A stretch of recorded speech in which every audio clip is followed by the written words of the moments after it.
SSC GD set number 4।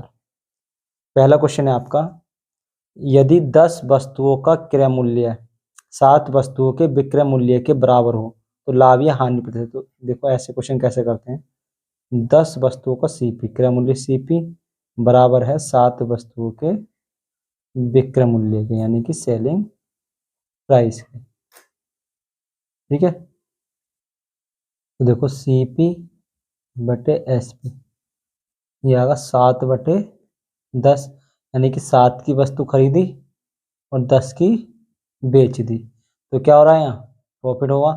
भाई कितने का प्रॉफिट हुआ, 3 का, तो 3/7 गुना 100, तो 300/7। तो क्या हो रहा है, प्रॉफिट, यानी कि 42 से ही देखो अगर सोल्व करोगे इसको तो सीधा यही बैठेगा। 6 7 42 का 2, 7 दूनी 14 का 4, 7 चौक 28, अरे 29 ठीक है, यानी क्या आया 42 सही 6/7% का लाभ। अगला, 2 साइकिलों में से प्रत्येक 3990 में बेची गई, जिससे एक पर 5% का लाभ और दूसरी पर 5% की हानि हुई, तो पूरे सौदे में लाभ या हानि का प्रतिशत है। तो ऐसे क्वेश्चन सीधे होते हैं। जैसे देखो सेम परसेंट का लाभ और सेम परसेंट की हानि होती है, तो इस टाइप के क्वेश्चन में क्या करते हैं हम, सीधा बोले 5 गुना 5/100, यानी 25/100, यानी 0.25% की हानि। ऐसे कंडीशन में क्या होती है, हमेशा हानि होती है जब सेम परसेंट का लाभ हो और सेम परसेंट की हानि हो। अगला क्वेश्चन, ए 4 किलोमीटर प्रति घंटे की चाल से पैदल चलता है, उसके 4 घंटे बाद बी साइकिल द्वारा 10 किलोमीटर प्रति घंटे की चाल से उसके पीछे चलता है, तो प्रारंभ स्थान से कितनी दूरी पर बी ए को पकड़ लेगा। तो कुल दूरी कितनी भाई, 4 गुना 4, यानी कि 16 किलोमीटर आ गई आपकी। सापेक्ष चाल कितनी आई भाई, चालें जब एक ही दिशा में चलते हैं तो सापेक्ष चाल घट जाती हैं, और जब विपरीत दिशा में चलते हैं तो चालें जुड़ जाती हैं। जैसे एक इधर से आया एक इधर से आया, जैसे एक्स बाई है तो ये सापेक्ष चाल क्या होगी, एक्स माइनस बाई, और इसकी क्या होगी, एक्स प्लस बाई। जैसे ये एक्स है ये बाई, तो ऐसे यहाँ सापेक्ष चाल क्या होगी, 10 - 4 6, कितनी होगी 6 किलोमीटर प्रति घंटा। ठीक है, अब देखो समय कितना होगा भाई, कुल दूरी कितनी है 16 है, तो समय क्या है 16/6 आवर हो गया।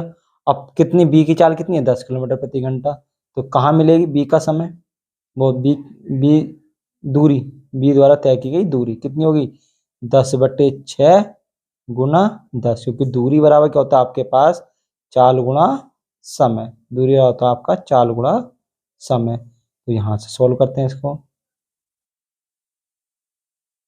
जी 16 है ना, 2 3 6, 2 पंजे 10, 16 पंजे 80, 80/3, 80 से काटोगे तो 26.7 किलोमीटर, कितना 26.7 किलोमीटर। अगला, 2 रेलगाड़ियां एक ही दिशा में 30 किलोमीटर प्रति घंटा तथा 58 किलोमीटर प्रति घंटा की चाल से चल रही हैं। धीमी गति से चलने वाली गाड़ी में बैठा एक व्यक्ति तीव्र गति से चलने वाली रेलगाड़ी में बैठे आदमी को 18 सेकंड में पार करता है, तो तीव्र गति वाली रेलगाड़ी की लंबाई मीटर में है। देखो एक ही दिशा में है तो सापेक्ष चाल क्या होगी, सापेक्ष चाल हो जाएगी आपकी 58 - 30, यानी कि 28 किलोमीटर प्रति घंटा। अब कितने, अब ये है किलोमीटर प्रति घंटा, पर आंसर किसने पूछा आपसे, मीटर में पूछा है आंसर। ठीक है, तो यहाँ से देखो दूरी क्या होगी, दूरी क्या होता है चाल गुणा समय, चाल कितनी है 28 किलोमीटर प्रति घंटा, इसे 5/18 से गुणा कर दिया तो यही मीटर पर सेकंड में। समय कितना है 18 सेकंड, गुना 18, 18 से 18, 5 8 40 किसी पर 4, 5 10 4 14, कितनी 140 मीटर, ये आपका आंसर।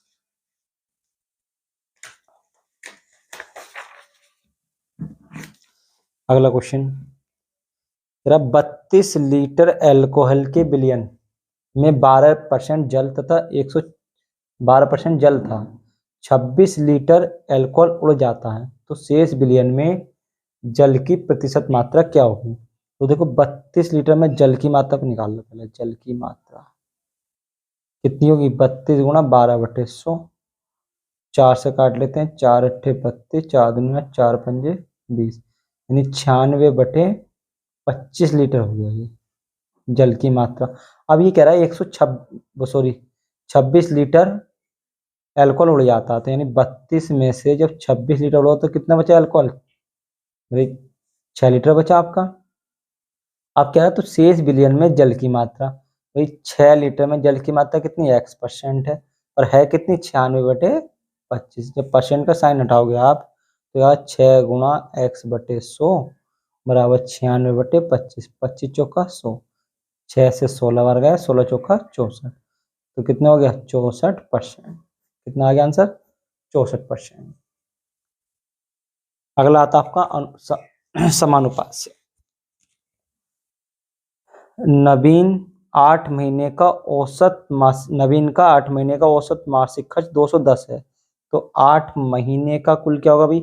कुल क्या होता है? औसत गुणा राशि 210 गुणा 800 8 8 16, यानी 1680।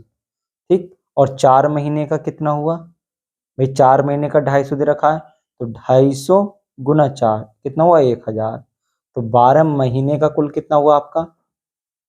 12 महीने का 12 महीने का कुल कितना होगा? 086, यानी 2680। अब इसने कहा कि यदि उसने उस वर्ष 1500 रुपये की बचत की, भाई 1500 रुपये की बचत कर दी, 08 6 और 5 11 का 1 2 3 यानी 4180 हो गया ये 12 महीने का। तो क्या पूछिए? मासिक आय। तो 4180 को 12 से भाग कर दो, 12 24 12 36। तो देखो 3 बार एक ही ऑप्शन है आपके जिसमें 3 है, यानी कि 348, तो सीधे ऑप्शन ये हो जाएगा आपका। पूरा सोल्व करने की जरूरत नहीं, ऑप्शन से भी आप कर सकते हो। ठीक है, अगला, एक शंकु के आधार की त्रिज्या तथा उसकी ऊंचाई ऊंचाई क्रमशः 3 सेंटीमीटर तथा 5 सेंटीमीटर है, जबकि एक बेलन के आधार की त्रिज्या तथा उसकी ऊंचाई क्रमशः 2 सेंटीमीटर तथा 4 सेंटीमीटर। शंकु के आयतन तथा बेलन के आयतन का अनुपात, यानी B1:B2। शंकु का आयतन होता है 1/3 pi r square h, 1/3 pi r square h, ये होता है शंकु, बड्डे टोपी की तरह। ठीक है, और बेलन वही बेलन, इसका आयतन होता है पाई आर स्क्वायर एच, ये बेलन हो गया आपका। ठीक है, ये इस टाइप से बेलन महिलाओं वाला, पाई आर स्क्वायर एच। तो आर की वैल्यू क्या है इसमें? 3, एच क्या है? 5 है। ठीक है, ये पाई आर स्क्वायर, आर क्या है? 2 गुणा 2, ये 4, पाई से पाई गया, 3 से 3 गया, तो कितना है? B1:B2 क्या बन गया? 3 पंजे 15, 2 दूनी 4, 4 चौक 16, 15:16, ये आपका आंसर। नेक्स्ट क्वेश्चन, एक दुकानदार ने एक वस्तु 450 रुपये में खरीदी और उसे 360 रुपये में बेच दिया। हानि प्रतिशत, तो देखो वस्तु खरीदी कितने की? 450 की सीपी, बेची कितने की? 360 की, तो लॉस ले रहा है, तो लॉस कितने का? 0, और 15 में 6 गया 9, 90 रुपये का लॉस लिया उसने। ठीक है, तो सीपी पे निकालोगे 90/450 गुना 100, 0 से 0, 45 दूनी 90, 10 दूनी 20, कितना? 20% का लॉस हो गया उसको। ठीक है, आगे चलते हैं क्वेश्चन नंबर 9 पर। क्वेश्चन नंबर 9, एक पुरुष और एक महिला एक कार्य को क्रमशः 8 और 12 दिन में पूरा कर सकते हैं, यानी कि 8 m बराबर 12 फीमेल, तो 4 दूनी 8, 4 तिया 12, 2 फीमेल कितना? 3, 2 मैन इक्वल टू 3 फीमेल हो गए। अब यहाँ से फीमेल ही ले लो, एक फीमेल कितने में कर रही है? 12 दिन में। ठीक है, जबकि इसी कार्य को 2 दिन में पूरा करने के लिए 2 पुरुष के साथ, अब 2 पुरुष बराबर कितने? 3 फीमेल के साथ, कितनी महिला बोले? x महिला ले लेते हैं साथ में, तो 2 छिक्का 12, 1f यानी 6f हो गया ये।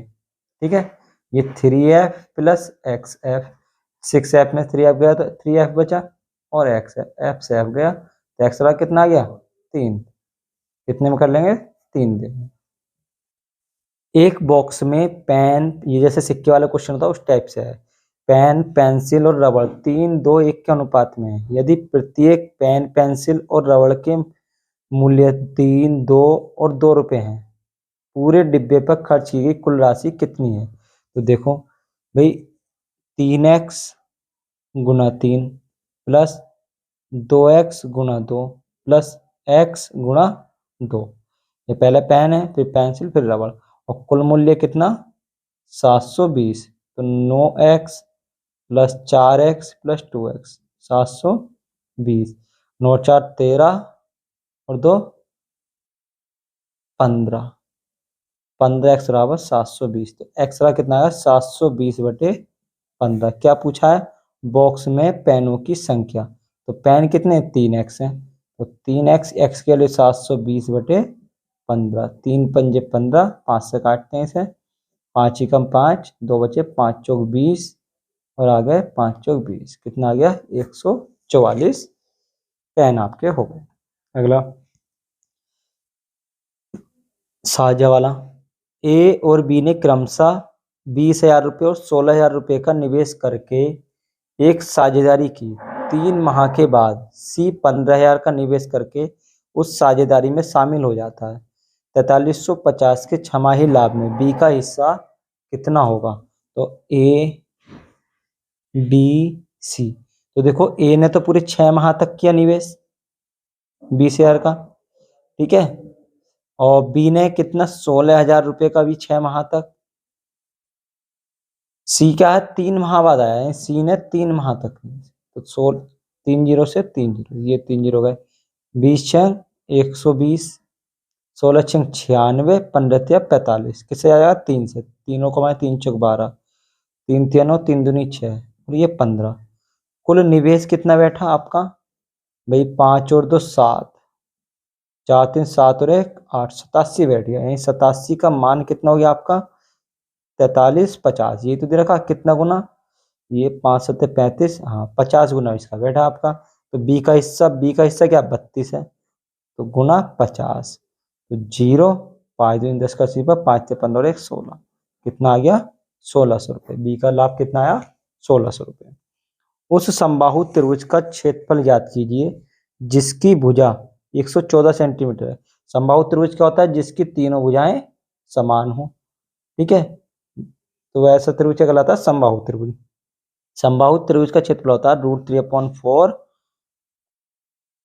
ए स्क्वायर। ए यानी भुजा, √3/4 114 गुणा 114, 2 दूनी 4 57, 2 दूनी 4 57, 57 गुना 57 √3। तो 57 की 57 से गुणा कर लो। तो 7 7 49 का 9 4, 7 पंजे 35 4 39, 5 7 35 का 5 3, 5 पंजे 25 और 3 28, 9 9 और 5 14 का 4, 8 3 11 12 का 2, 2 और 1 3 यानी 3249 √3। क्या आंसर हो गया?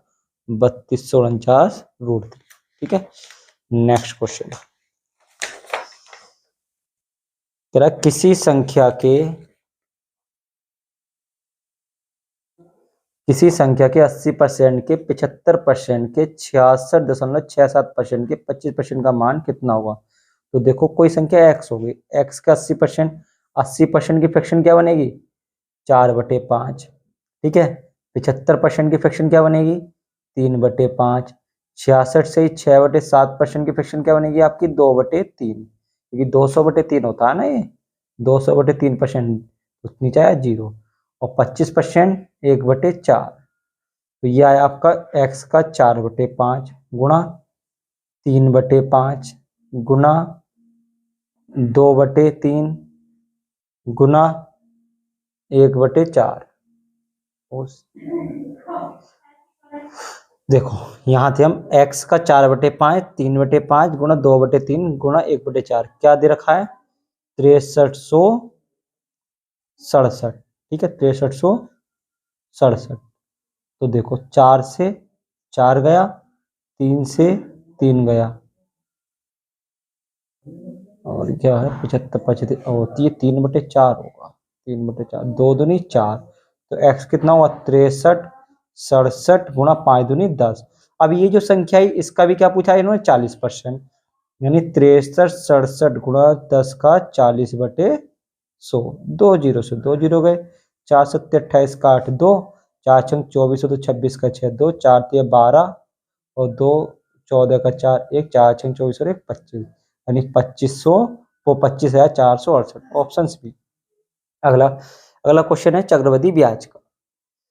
10% की वार्षिक दर से 2 साल में 17,800 पर चक्रवृद्धि ब्याज से प्राप्त होने वाली राशि। भाई 10% है, 10% की फ्रैक्शन क्या बनी 1/10, यानी 10 से 11 2 वर्ष, दूसरे वर्ष भी 10 से 11, 10 दाम 100, 11 11 121। इस 100 का मान कितने रखा 17,800। कितना गुना इसका 178 गुना, तो इसका भी 178 गुना निकाल दो।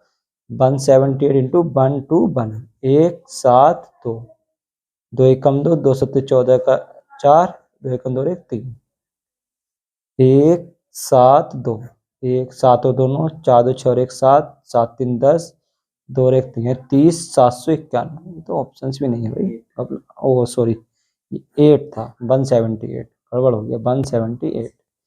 8 7 1, 2 अट्ठे 16 का 6 1, 2 सत्ते 14 का 15 का 5 1, 2 एकम 2 1 3, ये 8 7 1, तो 8 7 6 13 का 3 1 बचा, और 8 5 13 14 15 का 5, और 7 3 10 और 11 का 1 और 1 2, 21,538। कौन सा ऑप्शन हो गया ए। अगला देखो ये 120 माइनस 450 माइनस, पहले छोटा ब्रैकेट करेंगे, तो ये देखो 90 भाग 10 माइनस 35, 300 को 12 से काटा तो कितना 12 दूनी 24, 6 12 5 यानी 25 आ गया भाग 10। ठीक, तो 120 माइनस 450 माइनस 90 भाग 10 माइनस कितना 10/10, तो ये क्या हो गया 1 बना।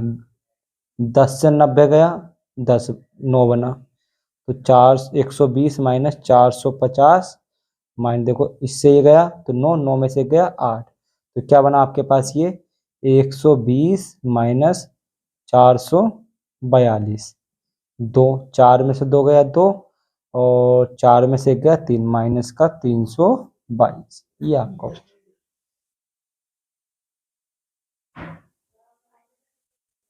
सही,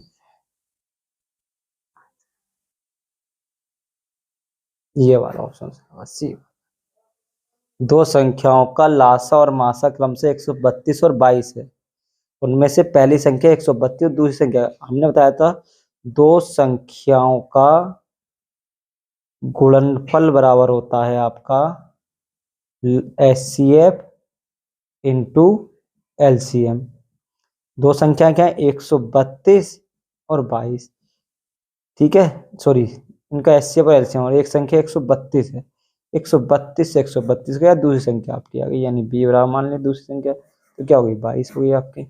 अगला वाला तो बहुत ही सिंपल सवाल है, देखो 225 का क्या होता है 15, 66 और 15 81 का 9, चलो लिख के करते हैं 1221 प्लस 7 प्लस अंडरूट 81, 81 का 9, 9 और 7 16, 1281, 9 7 16, 16 का 4, भाई 81 बना 9 9 7 16, 16 का 4, ये बन गया 1225। 1225 इसका होता है ये 35 का, इसका वर्गमूल हो गया 35 का। ठीक है।